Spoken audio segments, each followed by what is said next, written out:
The San Diego County Livestock Station sat 15 miles inland from the coast, where the Pacific breeze couldn't reach, and the summer heat turned the air thick as syrup.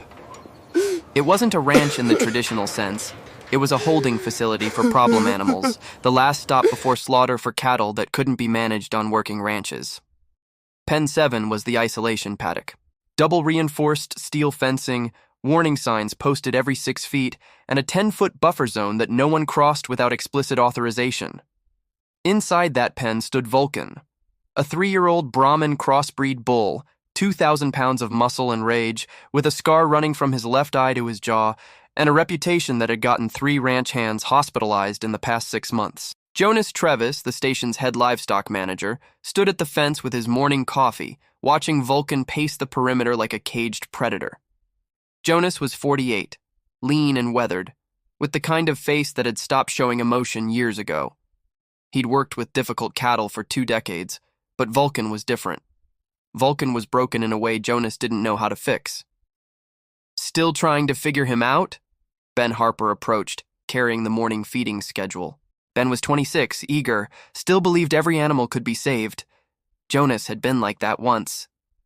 "He's getting worse," Jonas said.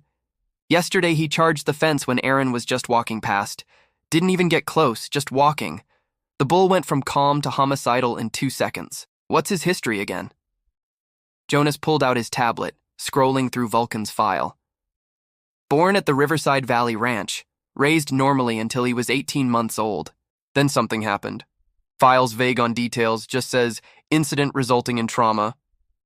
After that, he became unmanageable. Attacked handlers, destroyed equipment, gored another bull. They tried everything. Sedation protocols, behavioral training, different environments, nothing worked. He's been through 4 facilities in 18 months. We're the end of the line. So what's the plan? County's giving us 2 weeks. If we can't rehabilitate him, he goes to slaughter. Jonas hated saying it, but facts were facts. I've got Caleb Morgan coming in this afternoon, animal behaviorist from UC Davis. If anyone can figure out what's wrong with Vulcan, it's him. Ben studied the bull. Vulcan had stopped pacing and now stood perfectly still in the center of the pen, his dark eyes fixed on them with unsettling intensity. You ever wonder if something specific happened to him? Something that made him like this? Doesn't matter. We deal with what is, not what was. But Jonas was lying. He'd wondered constantly. In his experience, cattle didn't become this aggressive without cause. Something had broken Vulcan's trust in humans so completely that he saw every person as a threat. The question was, what? The morning proceeded with the usual routines. Feeding rounds, health checks, maintenance on the facility's aging infrastructure. The livestock station housed 43 animals at the moment, mostly cattle with behavioral issues, a few horses with medical problems, 2 goats that had somehow ended up in the system through bureaucratic confusion. At noon, Caleb Morgan arrived.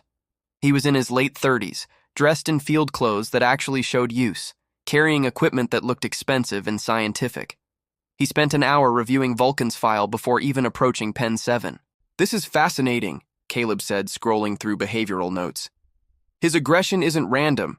It's triggered by specific stimuli, loud noises, sudden movements, but especially physical barriers. Look at this pattern. Every violent incident occurred when someone tried to confine him or restrict his movement." "So he's claustrophobic?" Ben asked. "Not claustrophobic. Trapped. There's a difference. Claustrophobia is irrational fear of enclosed spaces. This is rational response to being forcibly contained. Something in his past taught him that being trapped means pain." Jonas felt a chill. The incident at Riverside Valley Ranch. Something happened when they confined him. Most likely, and every subsequent attempt to manage him, putting him in chutes, trailers, restraint systems, reinforced that trauma. You're not dealing with an aggressive bull. You're dealing with a terrified one who's learned that violence is the only way to prevent being hurt. "So how do we fix it?" Caleb set down his tablet. "Honestly, I don't know if we can. Trauma this deep in an animal this large and powerful, the risk of trying might outweigh the benefit. My professional recommendation would be humane euthanasia." The words hung in the air like a death sentence. 2 weeks, Jonas said. County gave us 2 weeks. I want to try everything before we give up on him. Caleb nodded slowly. All right, but we need to understand what we're dealing with first. I want to observe him with minimal human presence. Set up cameras, watch his behavior when he doesn't know we're watching.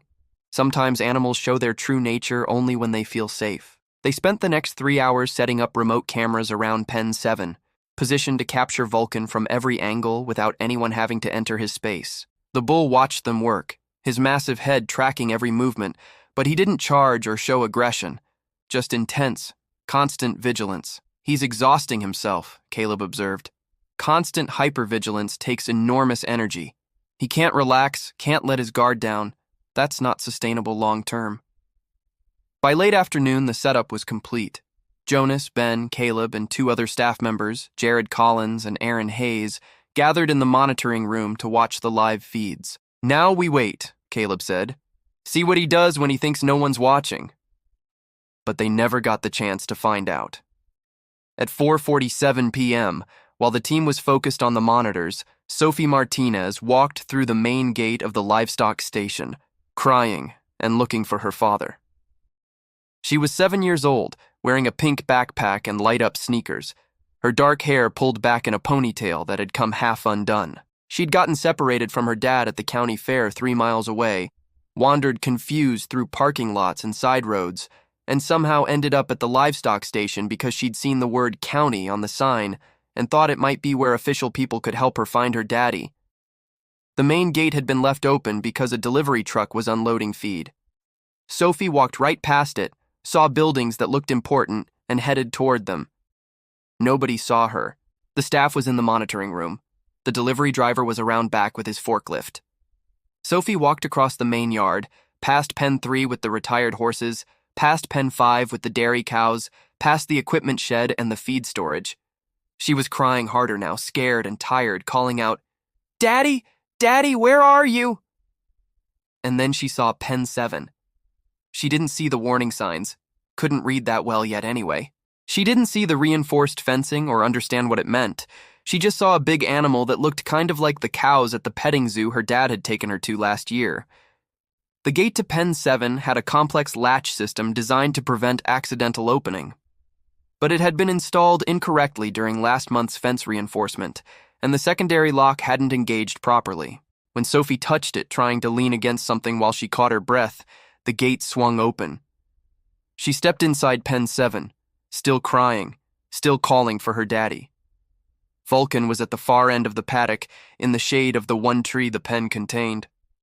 He raised his head at the sound of the gate, his body instantly tense. A small human, moving slowly, making distressed sounds. Every instinct told Vulcan this was a threat. Every experience taught him that humans meant pain, but something was different. This human wasn't approaching with a catchpole or a prod, wasn't making aggressive gestures or trying to corner him, was just standing there, small, vulnerable, crying. Sophie saw the bull, really saw him for the first time, and her crying stopped. She'd never seen an animal that big up close. At the petting zoo, everything had been smaller, friendly, soft. "Hi," she said in a small voice, because her mother had taught her to be polite to everyone, even animals. "I'm looking for my daddy. Have you seen him?" Vulcan didn't move, didn't charge, didn't paw the ground, didn't show any of the aggressive behaviors that had defined him for the past 18 months. He just stood there, as frozen as Sophie, caught in a moment that neither of them understood but both somehow recognized as important. In the monitoring room, Ben happened to glance at the live feed from Pen 7. His coffee cup slipped from his hand and shattered on the floor. "Jonas!" His voice was pure panic. "There's a kid in Pen 7! A child is in the pen with Vulcan!" The room erupted into chaos. All 5 men ran for the paddock, grabbing catch poles and emergency equipment, their training kicking in, even as their minds reeled with horror at what they were about to witness. But when they burst out of the building and ran toward Pen 7, what they saw stopped them in their tracks. Sophie had walked closer to Vulcan. Not all the way, maybe 10 feet from the massive bull. She'd set down her backpack and was sitting in the dirt, still crying quietly. and Vulcan had lain down. Actually lain down, in a position of rest and non-aggression, his eyes fixed on the small girl. "Don't move," Jonas whispered to his team, even though they were 50 feet away. "Nobody make a sound." They watched, paralyzed, as Sophie looked up at the bull through her tears. "I'm lost," she told Vulcan, as if explaining to a person. "I can't find my daddy and I'm scared. Do you know where he is?" Vulcan made a sound, low, rumbling, but not aggressive, almost like communication. Sophie sniffled. "Are you nice? The cows at the zoo were nice. They let me pet them." She stood up slowly and took 2 steps closer to the bull. Every man watching felt his heart stop. But Vulcan didn't react with violence. Instead, he lowered his head even further, in what any animal behaviorist would recognize as a submission posture. "You're really big," Sophie said, her child's curiosity overcoming her fear. "What's your name?" On the other side of the fence, Caleb Morgan was frantically pulling up data on his tablet, his mind racing. "This doesn't make sense. His behavioral profile shows extreme human aggression. He should have charged the moment she entered, but look at his body language. He's completely non-threatening. He's treating her like a calf," Jonas finished quietly. "He's treating her like a vulnerable calf." They watched as Sophie took another step closer. She was now within 5 feet of Vulcan, close enough that if he decided to attack, there would be nothing anyone could do to save her. "Sophie?" A man's voice, desperate and terrified, came from behind them. David Brooks, a construction worker from the county fair, had been searching frantically for his daughter for the past hour. Someone at the fairgrounds had suggested checking the livestock station. It was the only county facility in the area. He'd driven here in pure panic, and now stood frozen in horror at the sight of his 7-year-old daughter standing next to a 2,000-pound bull. "Sophie, baby, don't move," David said, his voice breaking. "Daddy's here. Just stay very still, sweetheart." Sophie's face lit up. "Daddy, I found you. I got lost and I was scared, but this big cow is nice and—" "Sophie, listen to me very carefully," Jonas said, stepping forward slowly. "That animal is not safe. I need you to walk backward very slowly toward your daddy's voice. Can you do that for me?" But Sophie, with the simple logic of a 7-year-old who just made what she thought was a friend, had a different response. "He's not mean," she said, reaching out her small hand. "Look," and before anyone could stop her, Sophie Martinez placed her tiny palm against Vulcan's scarred face. The bull closed his eyes, and in that moment, surrounded by terrified adults and security cameras capturing everything, something impossible happened. Vulcan, the beast of Pen 7, the animal marked for death, the bull that had attacked every human who'd come near him for 18 months, leaned into the touch of a lost little girl and made a sound of contentment so profound that it rewrote everything everyone thought they knew about him. For 10 seconds, nobody breathed. Sophie's hand rested against Vulcan's massive head, and the bull remained perfectly still, eyes closed, the tension that had defined him for months simply gone. "Sophie, sweetheart," David whispered, his voice shaking. "Please come to Daddy. Right now." Sophie looked back at her father, confused by the fear in his voice. "But Daddy, he's nice. He's not scary. Please, baby." "Walk backwards slowly." Sophie sighed with the dramatic exasperation only a 7-year-old could muster, gave Vulcan one last pat, and walked casually toward the gate. The moment she was through, David swept her into his arms, crushing her against his chest. "Don't you ever do that again," he sobbed into her hair. "Never, ever." "But I was looking for you," Sophie protested, starting to cry again. "I got lost and I was scared." Jonas approached carefully. "Mr. Brooks, your daughter is safe. Let's get her inside, get her some water. We need to understand what just happened here." As David carried Sophie away, the staff remained frozen, staring at Vulcan. The bull had stood up when Sophie left, watching her go with what could only be described as longing. "Did you get that on camera?" Jonas asked. Ben nodded, stunned. "Every second." Caleb was already reviewing the footage on his tablet, playing it back frame by frame. "This changes everything. Look, when she first entered, his pupils dilated, ears forward, assessing threat. But then, right here, his entire body language shifts. He recognizes her as non-threatening, and more than that, he responds to her distress with protective behavior. Why? Jared asked. Why her? He's attacked everyone else. Because she didn't see him as a threat, Caleb said, his voice filled with wonder. Everyone else approaches Vulcan with fear, caution, weapons. We're all tense, ready for violence. But Sophie? She walked in crying, vulnerable, asking for help. She didn't project threat, so he didn't perceive threat. Jonas watched Vulcan through the fence. The bull had returned to his pacing, but slower now, different. Like something inside him had shifted. We need to find out what happened at Riverside Valley Ranch, Jonas said. The incident that broke him. Because whatever it was, Sophie just proved he's not irredeemably violent. He's traumatized, and there's a difference. Inside the station office, Sophie sat with a juice box while David called his wife to let her know their daughter was safe. Jonas knelt beside the little girl. Sophie, I need to ask you something important. Were you scared when you saw the big bull? Sophie shook her head. No. He looked sad, like he was crying too. And when you touched him, was he mean to you? No, he was gentle, like my cat at home. Sophie looked at Jonas with serious brown eyes. Why does everyone think he's scary? He's not scary. Sometimes, Jonas said carefully, animals act scary because people have been mean to them. They forget how to trust. That's sad, Sophie said. Maybe they just need someone to be nice first. The simple wisdom of a child. Jonas felt it hit him like a physical blow. After David and Sophie left, with profuse apologies and gratitude that his daughter was unharmed, the team gathered in the conference room to watch the footage again. I'm calling Riverside Valley Ranch, Jonas said.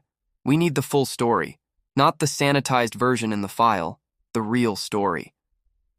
It took 3 calls and 2 hours before Jonas finally got someone willing to talk. Sam Fletcher, a former ranch hand who'd quit Riverside Valley Ranch shortly after the incident. I'll tell you what happened, Sam said over the speakerphone, his voice heavy.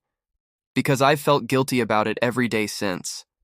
Vulcan was the gentlest bull we'd ever raised. Curious, friendly, followed the ranch manager's daughter around like a puppy. But the owner wanted him toughened up for breeding stock. Said gentle bulls didn't have market value. Jonas felt sick. What did they do?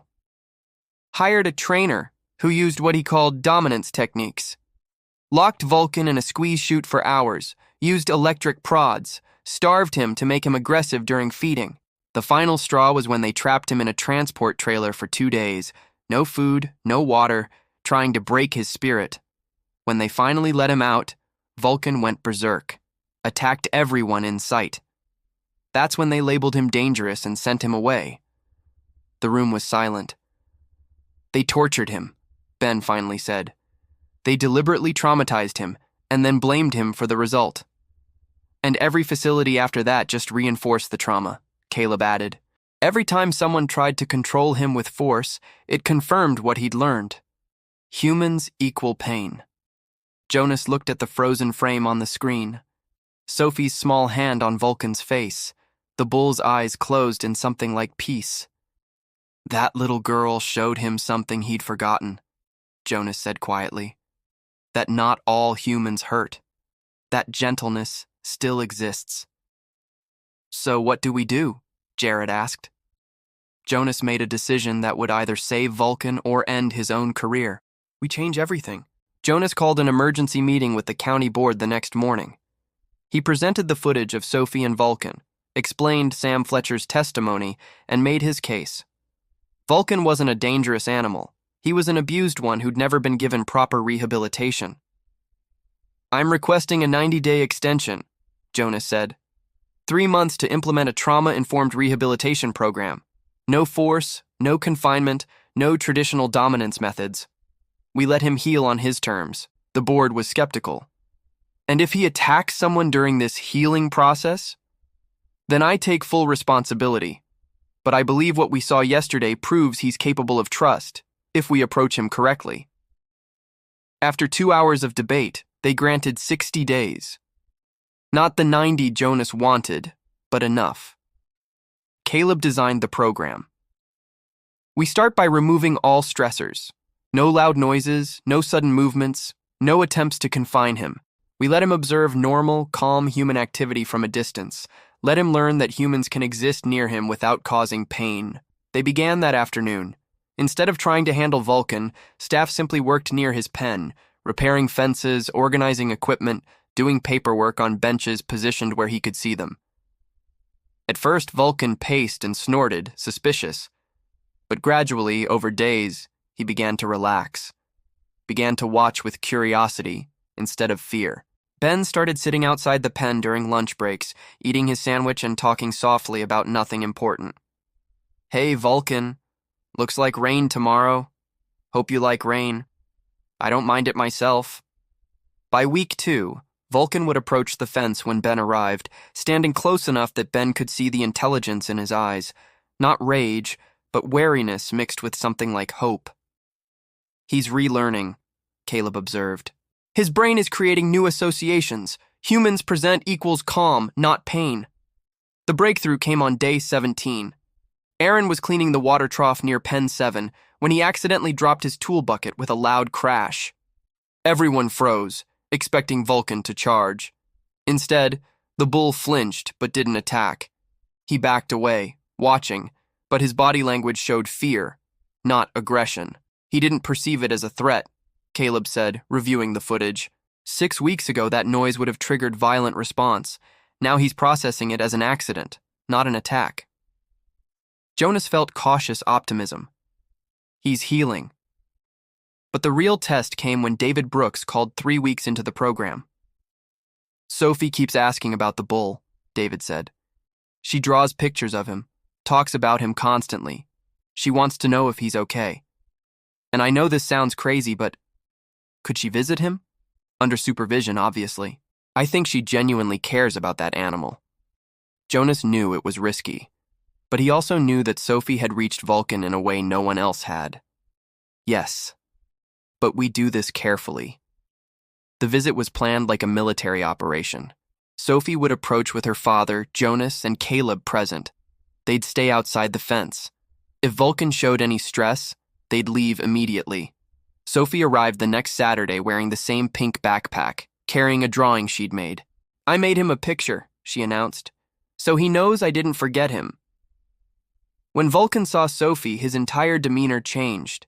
His head lifted, ears forward, and he walked directly to the fence, not charging, but purposeful. "Hi, big cow," Sophie said cheerfully. "I came back to visit you. Are you still sad?" Vulcan lowered his head to her level, as close to the fence as he could get. Sophie held up her drawing, a crayon picture of a large brown bull and a small stick figure girl, both smiling. "That's you and me," she explained. "Friends." Jonas watched Vulcan's eyes track Sophie's movements, the gentleness in every gesture. This was the same animal that had been marked for death a month ago, the same animal that had hospitalized 3 people. But with Sophie, he was transformed. "She saved him," Caleb whispered. That day she walked into his pen. She showed him that not all humans are cruel. She gave him a reason to trust again. By day 45, Vulcan allowed staff to enter his pen for basic care, hoof trimming, health checks, no restraints needed. He stood calm, almost docile, as long as movements were slow and voices were soft. "Remarkable recovery," the county veterinarian noted during an evaluation. "Physiologically, he's thriving. Behaviorally, he's a different animal. Whatever you're doing, it's working."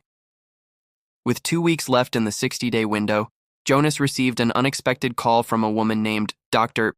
Rachel Torres, who ran a therapeutic ranch for at-risk youth. "I heard about Vulcan's story," she said. "About the little girl who calmed him. I work with traumatized children, kids who've been through abuse, neglect, abandonment. They struggle to trust adults. But animals? Animals can reach them in ways humans can't. Would you consider placing Vulcan with us? Let him help heal children the way a child helped heal him?" Jonas looked at Vulcan through the office window. The bull was grazing peacefully, no longer pacing, no longer trapped in hypervigilance. "Let me think about it," Jonas said, but he already knew the answer. Sometimes the broken heal the broken. Sometimes a beast becomes gentle through a child's innocence. And sometimes the most damaged souls find purpose in helping others survive their own darkness. Vulcan had been saved by Sophie's trust. Now it was time for him to pay that gift forward. The county board approved Vulcan's transfer to Torres Therapeutic Ranch with one requirement: a final behavioral assessment. Dr. Rachel Torres arrived on Saturday with 3 teenagers from her program: Elena, 15, withdrawn and silent after years of abuse; Marcus, 14, aggressive from foster care trauma; and Jade, 13, crippled by anxiety after losing her parents. "These kids don't trust adults," Rachel explained to Jonas. "They've been hurt too many times, but sometimes broken recognizes broken." Sophie insisted on being present. "I need to say goodbye properly," she told her father. The teenagers approached Pen 7 cautiously. Vulcan watched them with the same wariness, damaged souls recognizing each other across the fence. "He's massive," Marcus said, stepping back. Sophie walked forward fearlessly. "He was hurt like you were hurt, but he learned to trust again. You can too." She reached through the fence. Vulcan immediately came to her, lowering his head to her small hand. The teenagers watched, transfixed. Elena stepped forward slowly, her hand shaking. When she touched Vulcan's face, tears streamed down her cheeks. "He understands," she whispered. One by one, each teenager connected with the bull who'd survived trauma and chosen gentleness over rage. "This is what they need," Rachel said quietly. "Living proof that trauma doesn't have to define you, that healing is possible." 2 weeks later, Vulcan moved to the therapeutic ranch. Sophie came to say goodbye, crying as she hugged his massive neck. "You're going to help kids who are sad. That's important work." At Torres Ranch, Vulcan was given space, freedom, and time. Children who wouldn't speak to counselors spent hours with him, sharing pain with an animal who understood suffering. Marcus, expelled from 2 schools for fighting, learned emotional regulation caring for Vulcan. He gets angry too, but he doesn't hurt people. He chooses different. Elena spoke her first words in 6 months while brushing Vulcan's coat. "You're safe now." "We both are." 6 months later, Jonas visited the ranch. Vulcan stood in his pasture surrounded by teenagers, grooming him, talking softly, healing together. 17 kids through the program since Vulcan arrived, Rachel reported. 16 showed significant improvement. He's saving lives. Jonas watched the bull who'd been marked for death now offering healing to wounded children. He was never broken. We just didn't know how to see his pain. "Sophie did," Rachel said. "She saw a sad creature and offered kindness. That's all he needed, and all these kids need too." That evening, Jonas visited Sophie. "You saved him," he told her. "You know that?" Sophie nodded seriously. "We were both sad and scared, so we helped each other not be scared anymore." As Jonas drove home, he thought about the empty Pen 7. They'd handle the next difficult case differently now, because a lost 7-year-old had taught them what training never could. The broken don't need dominance. They need someone brave enough to offer gentleness first. Vulcan had been a beast because humans made him one. Sophie saw him as worthy of kindness, and in that innocent compassion, both found what they needed: proof that gentleness survives, even in those the world has taught only cruelty. Sometimes salvation comes on small feet, looking for her father, and finding a wounded soul who just needed someone to trust him first. 1 year after Sophie walked into Pen 7, Jonas stood at a county livestock management conference, presenting a case study that would change animal welfare protocols across California. The auditorium was packed with ranch managers, veterinarians, and behavioral specialists. Jonas clicked to a slide showing Vulcan before and after. "This is what trauma looks like when we mistake it for aggression," he said. "And this is what healing looks like when we respond with compassion instead of force." He played the footage of Sophie touching Vulcan's face, the moment that changed everything. The room fell silent. A 7-year-old child understood what we, with all our training and experience, failed to grasp. That wounded creatures don't need dominance, they need safety. Since implementing trauma-informed protocols at our facility, we've successfully rehabilitated 12 animals previously labeled unmanageable. 0 staff injuries, 0 euthanizations. After his presentation, dozens of managers approached with questions, wanting to implement similar programs. The ripple effect was beginning. That afternoon, Jonas drove to Torres Therapeutic Ranch for their annual open house. Vulcan's pasture was surrounded by families, children, and former program participants sharing their stories.